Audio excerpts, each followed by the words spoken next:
my name is Dietsche, and I'm here to talk about my dad. My dad died when I was 3 months old in a very unexpected and unusual automobile accident. In consequence, I didn't really know a whole lot about him growing up. My family told me that he was a kind of adventurous guy. You know, he would disappear for weeks at a time, and I think that's what propelled him to be a biker. And he would come back after those weeks sunbaked and smiling. He also was a Marine. He served for 4 years out in California.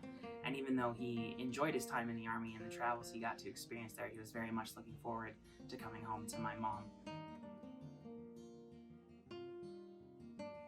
Before I could walk, talk, or even roll over, I was put on a path not of my own choosing, but it was my reality nonetheless.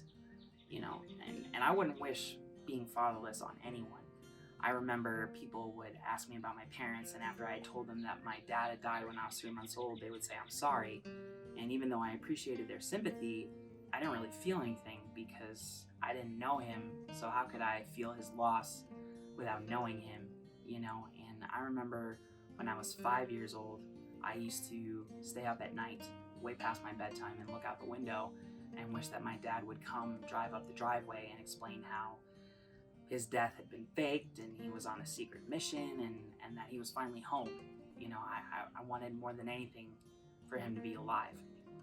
And as I got older, I began to see more and more how not having a dad affected me in all areas of my life. I lacked confidence. I shut down at the mere whisper of a negative comment that was directed towards me, and I was a very lost and confused young man.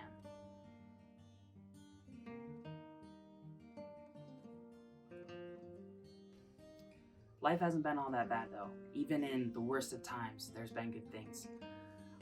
In my life, I've been able to serve as a missionary for 4 years with Youth with a Mission.